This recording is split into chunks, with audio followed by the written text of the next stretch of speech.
अस्सलाम वालेकुम dear friends, welcome to my YouTube channel शानवांग वन शॉट एफ।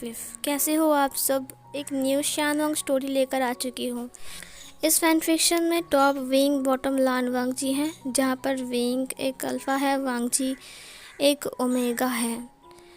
वांग जी और विंग की लव स्टोरी कैसे स्टार्ट होती है, वो लोग कैसे मिलते हैं, ये सब कुछ आपको फैन फिक्शन में पता चल जाएगा। स्टोरी की शुरुआत में बता दूँ, यहाँ पर विंग एक माफिया किंग है और वांग जी यहाँ पर एक बार डांसर हैं।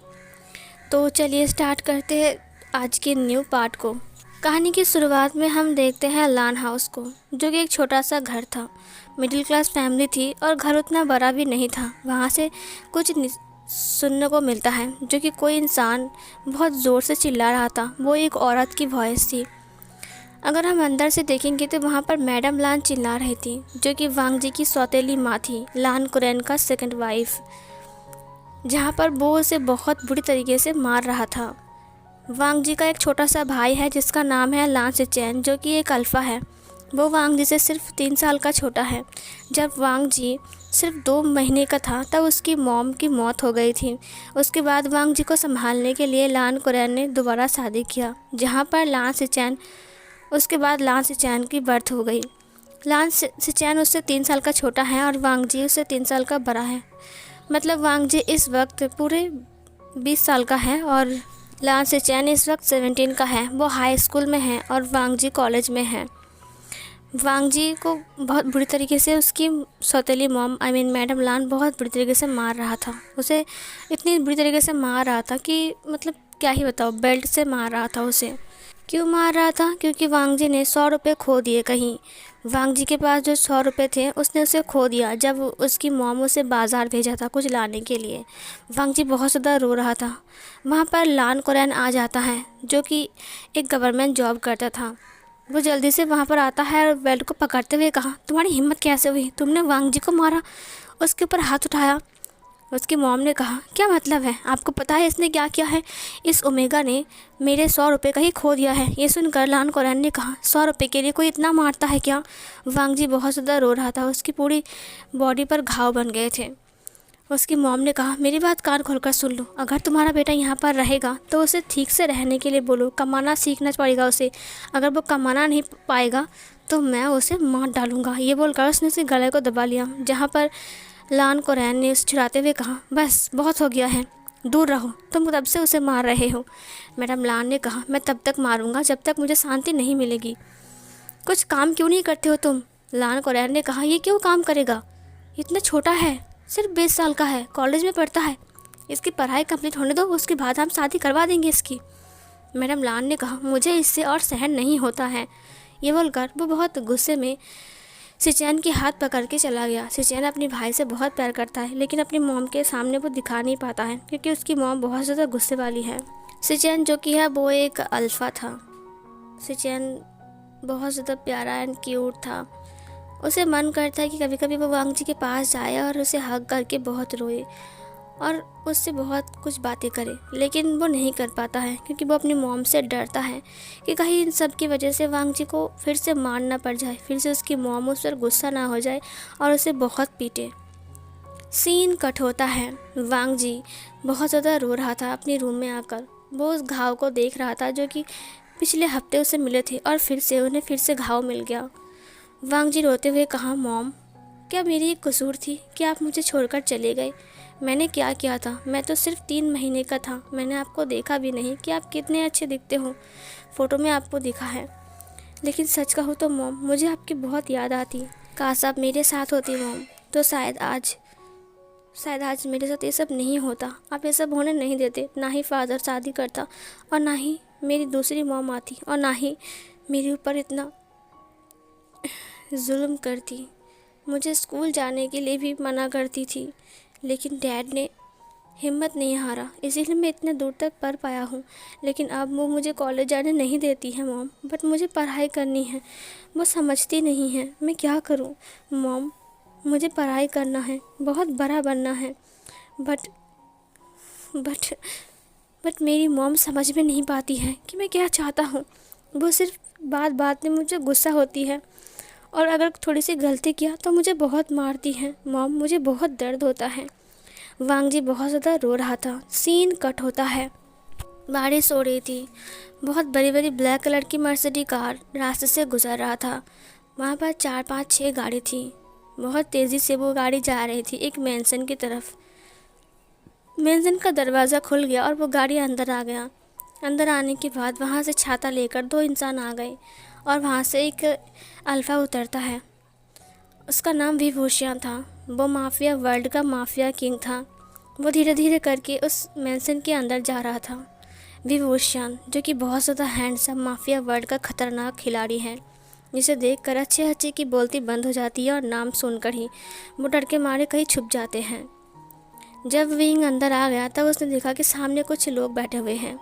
विंग उनके सामने आते हुए कहा, इतना अर्जेंट मुझे क्यों बुलाया? ये सुनकर उस इंसान ने कहा, विभूषण मैं बहुत ज़्यादा खुश हूँ कि तुम आ गए। वहाँ पर एक लड़की भी थी जो कि एक फ़ीमेल ओमेगा थी। वो विंग को देखकर बहुत ज़्यादा खुश हो रही थी और ब्लश कर रहा था। जो इंसान विंग के सामने था वो कोई और नहीं बल्कि जिन वांगशाओ था और उसकी इकलौती बेटी मियान मिया, उसका अल्फ़ा बेटा जिसका नाम जिन जीजुआन और जिन जीसुन था। उनकी इकलौती बहन थी मियान मिया, जिसकी बात वो लोग हमेशा सुनते थे। मियान मियान बचपन से जो भी मांगती है उसे हमेशा से वही मिलता है। विंग जिन वांगशाओ के अंडर में काम करता है। उन्होंने विंग को बैठने के लिए कहा और कॉफ़ी लाने के लिए कहा। सब लोग बैठ गए और कॉफ़ी लेकर एक मेड आता है। उसके बाद वो कॉफ़ी सर्व करता है। विंग ने कॉफ़ी को लेते हुए कहा, क्या बात है सर, आपने मुझे इतना अर्जेंट क्यों बुलाया? क्या कोई ज़रूरी काम है? जिन वांगशाओ ने कहा, हाँ बहुत ज़रूरी काम है।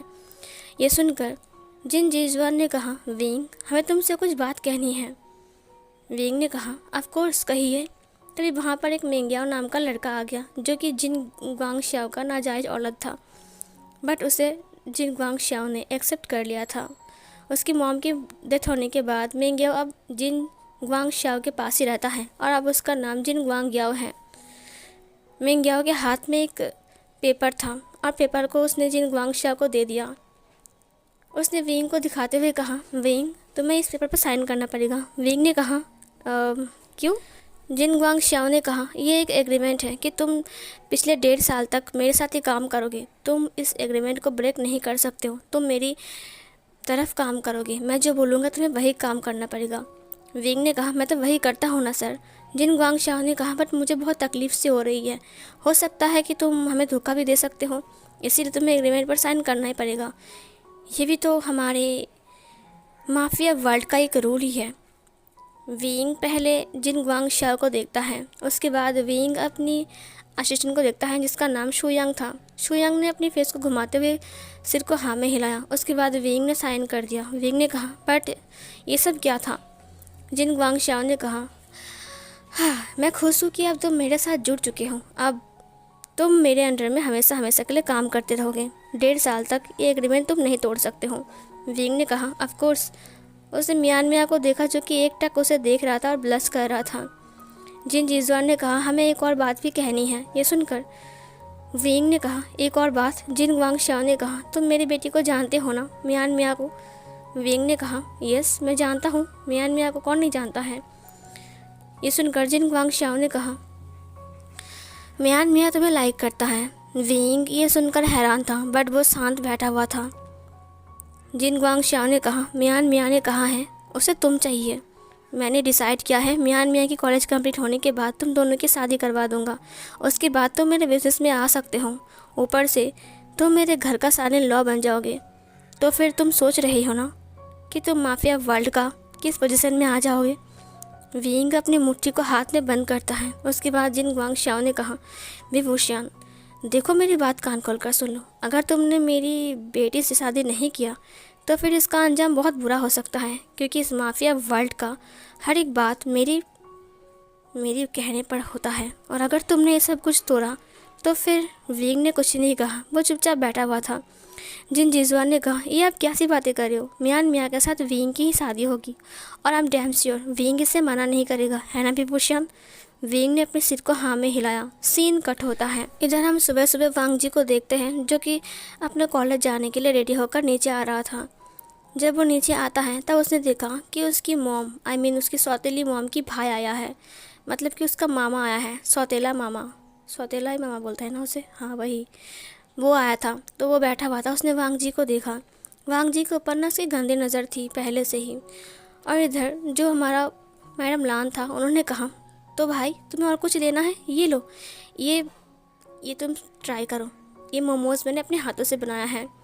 वांग जी आकर बैठ गया टेबल पर और चुपचाप खाना खाने लगता है। उसने कुछ नहीं बताया।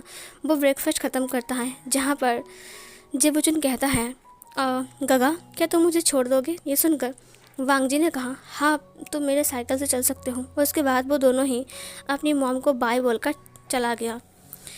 इधर उसकी मामा ने देखा और मैडम लान से कहा क्या बात है, तुम वांग जी को फिर से पढ़ा रहे हो क्या? मैडम लान ने कहा नहीं, मुझे उसे पढ़ाने का शौक़ नहीं है, बट उसका फादर, मुझे उस पर बहुत ज़्यादा गुस्सा आता है। क्या ही बताऊँ मैं कुछ नहीं बोल सकता। उसकी फादर की वजह से मुझे ये सब कुछ करना पड़ता है। हाँ, उसका फादर हमेशा मेरे काम पर टांग अड़ाता है। ये सुनकर उसकी मामा ने कहा देखो, तुम वांग जी की फ्यूचर के बारे में छोड़ दो, भूल जाओ, बट तुम्हें जिवुचुन के बारे में सोचना पड़ेगा, क्योंकि जिवुचुन तुम्हारा बेटा है, तुम उसे एक अच्छे से स्कूल में पढ़ा सकते हो। उसकी मॉम ने कहा हमारे पास उतना पैसा है ही कहाँ। उसकी मामा ने कहा तुम्हारे पास वांग जी तो है ना, तुम वांग जी की यूज़ करके तुम पैसे कमा सकते हो। उसकी कॉलेज बंद कर दो, उससे तुम्हारा पैसे बच जाएगा। और दूसरी बात, उसे कोई काम पर लगा दो, अच्छा सा काम देखकर उसे लगा दो, देखना तुम्हें अच्छी खासी पैसा मिल जाएगा। और उसके बाद तो तुम मज़े ही मज़े करोगे, तुम्हारे पास पैसे आते रहेंगे, तुम्हारा बेटा अच्छे से स्कूल में पढ़ेगा। उसकी मॉम ने कहा, वांग जी की सौतेली मॉम ने कहा बट भैया मुझे समझ में नहीं आ रहा कि मैं वांग जी को कैसा काम करवाऊँ, क्योंकि अगर मैंने उससे कोई जॉब करने के लिए बोला तो उसका डैड मुझे बहुत ज़्यादा गुस्से में डांटेगा, तो मैं क्या करूँ? वो मेरी बात भी नहीं मानेंगे और ना ही वांग जी को कुछ काम करने देंगे। उसके भाई ने कहा तुम कुछ नहीं कर सकते हो, मुझे ही कुछ करना पड़ेगा, बट मैं करूँ तो करूँ क्या? तभी एक फ़ोन कॉल आता है, जिस फ़ोन कॉल को उठाने के बाद मैडम लान की आंखों से आंसू और फ़ोन नीचे गिर जाता है। उसके भाई ने कहा क्या हुआ है सीजिए? उसने कहा गगा आपके जीजू का एक्सीडेंट हो चुका है। ये सुनकर उसने कहा क्या, जीजू का एक्सीडेंट हो चुका है? ये बोलकर वो लोग वहाँ से भाग कर आने लगते हैं। जब वो लोग नर्सिंग होम पर पहुँचते हैं, डॉक्टर ने कहा उनकी कंडीशन बहुत ज़्यादा सीरियस है, हम कुछ नहीं कह सकते हैं, प्लीज़ आप बिल पेमेंट कर दीजिए, हम उनका ऑपरेशन शुरू करने वाले हैं। ये सुनकर उन्होंने कहा ठीक है। मैडम लान के पास ज़्यादा पैसे नहीं थे। उन्होंने अपनी हाथों की एक कंगन था जो कि सोने का था, उसे बेचने के लिए कहा उसकी भाई को। उसका भाई उसे बेचकर लेकर तो आ गया, बट आधा पैसा उसने ही अपनी पॉकेट में रख लिया और आधा पैसा अपनी बहन को दिया। उसकी बहन उस पैसे को लेकर रिसेप्शन पर जमा करती है, जिससे लान कुरैन की ऑपरेशन स्टार्ट होता है। इधर डॉक्टर ऑपरेशन कर रहे थे। जब वांग जी और सिचैन के पास ये खबर गया तो सिचैन और वांग जी भी नर्सिंग होम पर आ गए थे, जहाँ पर मैडम लान ने वांग जी की चिन को पकड़ते हुए कहा ये सब कुछ तुम्हारी वजह से हो रहा है, मुझे लगता है कि तुम बहुत ज़्यादा अनलकी हो, तुम हमारे ज़िंदगी से जाते क्यों नहीं हो? ये देख कर उसकी मामा ने कहा अरे क्या कर रहे हो, छोड़ो, ये हमारा मसीहा है, देखो मेरी बात सुनो। उसने वांग जी को छुड़ा दिया। वांग जी बहुत ज़्यादा रो रहा था और सिचैन उसे संभालता है। इधर उसकी मामा ने मैडम लान को साइड में बुलाया। उसने कहा तुम सोचते क्या हो, पागल हो क्या? देखो अगर तुम ऐसा करोगे तो फिर क्या होगा? मैंने जो प्लान बनाया है ना, अब उसे करने का वक्त आ चुका है। मैडम लान ने कहा ये कभी नहीं होगा, वो कभी काम नहीं करेगा और ना ही उसका डैड। फिर मैडम लान रुक गया। उसने अपने भाई को देखा। उसके भाई ने कहा अभी जीजू ठीक हालत में नहीं है, अगर इस वक्त हम वांग जी को कुछ काम करवाएंगे ना तो हम करवा सकते हैं, क्योंकि वो हमें रोकने वाले नहीं हैं, तुम समझ रहे हो ना? मैडम लान ने कहा लेकिन हम उसे क्या काम करवाएंगे? उसकी मामा ने कहा वो तुम मेरे ऊपर छोड़ दो, मैं उसे क्या काम करवाऊंगा, मैं जानता हूँ। ये बोलकर वो वांग जी को घूरने लगा। उसकी गंदी नज़र वांग जी के ऊपर ही था। वांग जी को बहुत ज़्यादा अजीब लग रहा था, क्योंकि वो दोनों ही अजीब तरीके से उसे घूर रहे थे। सीन कट होता है। इधर हम वीन को देखते हैं, जो कि चुपचाप बैठा हुआ था और कुछ फाइल्स को देख रहा था। उसके सिर पर उसका हाथ था। वहाँ पर शुयांग आ जाता है। उसने कहा बॉस। विंग ने कहा शुयांग बकवास बंद करो, फ़िलहाल के लिए मुझे अकेला छोड़ दो। शुयांग ने कहा आपका मूड ख़राब है ना? विंग ने कहा हाँ, मुझे पता नहीं था कि जिन गुआंग शाओ मेरे सामने ये वाला ये सब करेगा। ये सुनकर शुयांग ने कहा, आपने मना क्यों नहीं किया? विंग ने कहा, अगर मैंने उसे मना कर दिया होगा तो फिर वो मुझे अपने काम से निकाल देगा, जिससे मुझे उनकी इन्फॉर्मेशन नहीं मिलेगी। मुझे ये जानना है कि मेरी मॉम और डैड को किसने मारा। बस मुझे इतना ही जानना है और कुछ नहीं। शुयांग ने कहा, एक बात बताओ बॉस, मेरा डैड हमेशा से आपके डैड के साथ वफादार था। उन्होंने मुझे बस इतना बताया था कि कभी भी किसी पर भरोसा मत करना और विंग का हमेशा ख्याल रखना। और रही बात आपकी मॉम डैड की मौत की, तो उन्होंने मुझे कहा था कि उन्हें धोखा मिला है, धोखा दिया गया है उन्हें। और आपकी डैड की मौत को आपकी मॉम ने देख लिया था, जिसके कारण वो उन्हें भी मार दिया था। लेकिन डैड आपको लेकर भाग गए थे और हमारे घर में आ गए थे, जहाँ पर उन्होंने आपको बरा किया था। लेकिन जब आप सिर्फ 10 साल के थे और मैं 12 साल का था, तभी मेरा डैड भी चले गए। उसके बाद आपने इतना मेहनत किया और फिर यहाँ तक पहुँचे। आपको सिर्फ यही जानना था ना कि आपके डैड को किसने मारा है। लेकिन मेरे डैड ने कभी बताया नहीं कि किसने आपके डैड को मारा है, जबकि उन्हें पता था, क्योंकि वो चाहते नहीं थे कि आप इन सब झमेले में आओ। मुझे लगता है कि आपको इन सब झमेले में नहीं आना है। विंग ने कहा, इनाफ इज़ इनाफ। तुम्हें क्या लगता है तुम्हारे डैड की मौत का बदला और मेरे डैड का मौत का बदला मैं उनसे नहीं लूँगा? उन्हें पॉइज़न दिया गया था, जिससे वो सिर्फ 10 साल तक ही बचे। उसके बाद वो चल बसे। शुयांग ने कहा, मैंने बचपन से मॉम को कभी नहीं देखा। डैड को मैंने अपना मॉम और डैड माना था, लेकिन डैडी मुझे छोड़कर चले गए और मुझे ये कह गए कि मैं आपका साथ कभी ना छोड़ूं। लेकिन मैं आपका साथ कभी नहीं छोड़ूंगा, क्योंकि मेरे डैड ने आपके डैड का नमक खाया था। मुझे वफादारी करनी है। विंग ने कहा, शुयांग तुम्हें क्या लगता है कि मेरे डैड को मारने की वजह क्या था? शुयांग ने कहा, मुझे नहीं पता माफिया वर्ल्ड में कब क्या होता है। ये सब कुछ सिर्फ और सिर्फ जिन को पता है। जिन से जानते हैं, जिन गुआंगशियाओ, वो ही सबका मसीहा है। विंग ने कहा, मुझे और कुछ नहीं जानना। जिसने भी मेरे डैड को मारा है, मेरी मॉम को मारा है, मैं उन्हें नहीं छोड़ूंगा। ये बोलकर विंग ने अपनी मुट्ठी को बंद कर लिया। विंग बहुत ज़्यादा अपसेट था। इधर शुयांग ने कहा, बॉस देखिए आपका मूड ख़राब है, क्यों ना आज हम नाइट क्लब में जाए। बार में थोड़ा सा मज़ा आ जाएगा और थोड़ा ड्रिंक भी कर लेना, शायद आपका मूड फ्रेश हो जाए। उसने कहा, नहीं मुझे मन नहीं है। सीन कट होता है। इधर हम वांग जी को देखते हैं, जो कि बहुत ज़्यादा रो रहा था। डॉक्टर कह रहे थे, आई एम सॉरी, फ़िलहाल वो कोमा में है और कब तक उन्हें होश आएगा हम नहीं जानते हैं। इसके लिए और हमारा नर्सिंग होम का खर्चे के लिए आपको बहुत ज़्यादा पैसा जमा करना पड़ेगा। तो अगर आप चाहो तो इन्हें निकाल सकते हो यहाँ से। वांग जी ने कहा, नहीं हम इन्हें यहाँ से नहीं निकाल सकते हैं। अगर उन्हें ट्रीटमेंट नहीं मिलेगी तो उन्हें होश कैसे आएगा? मैडम लान ने वांग जी को देखा। उसके ब्रदर ने मैडम लान से कहा, अभी वक्त है वांग जी को काम पे लगाने का। मेरे पास एक बहुत अच्छा काम है वांग जी के लिए, तुम चाहो तो। फिर मैडम लान ने वांग जी को देखते हुए कहा, चलो फ़िलहाल घर चलते हैं। ये बोलकर वो लोग वांग जी को पकड़ के बाहर लेकर आ गए। सीन कट होता है। जब वांग जी और बाकी सब लोग घर पहुंचते हैं, तब मैडम लान वांग जी के सामने रोने की एक्टिंग करने लगती हैं। वो फूट फूट के रो रही थी लान कोरैन के लिए। लान कोरैन कोमा में चला गया है और पता नहीं उसे कब होश आएगा। और नर्सिंग होम का बिल बहुत ज़्यादा हाई है। उन्होंने कह दिया है कि नर्सिंग होम का बिल तुम्हें पेमेंट करना पड़ेगा, नहीं तो हम पेशेंट को बाहर निकाल देंगे। वांग जी अपनी आंटी के पास आता है, अपनी मॉम के पास आता है और वो बोलता है कि प्लीज़ आप मत रोइए, सब कुछ ठीक हो जाएगा। उसकी मॉम ने कहा, सब कुछ कैसे ठीक होगा वांग जी, तुम देख रहे हो ना तुम्हारे पिताजी का क्या हाल है। हमारे पास तो अब पैसे भी नहीं हैं, कौन देगा पैसा हमें बताओ। अब तो हमारे घर में काम करने वाला इंसान कोई नहीं है। सिचैन बहुत छोटा है, मैं एक ओमेगा औरत हूँ और मेरी उम्र बढ़ रही है। तुम्हें लगता है कि मैं काम करने की लायक हूँ? और रही बात तुम्हारे डैड की, देखो वो किस हालत में है। अब बताओ हमारी देखभाल कौन करेगा? कौन हमारी देखभाल करेगा बताओ। इधर वांग जी ने कहा, मॉम आप चिंता मत कीजिए, मैं हूँ ना, मैं आप सबका ख्याल रखूँगा। और रही बात काम की, तो मैं काम करूँगा, आप चिंता मत कीजिए।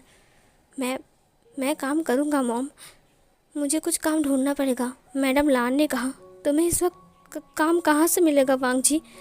उसके भाई ने मैडम लान को इशारा किया रोने के लिए और वो बहुत ज़्यादा रोने लगता है। वांग जी, तुम बहुत छोटे हो, तुम्हें काम नहीं मिलेगा वांग जी, तुम कैसे काम कर सकते हो? और अगर तुम्हारे फादर को पता चला कि मैंने तुम्हें काम करवाया तो वो बहुत नाराज़ हो जाएंगे मुझसे।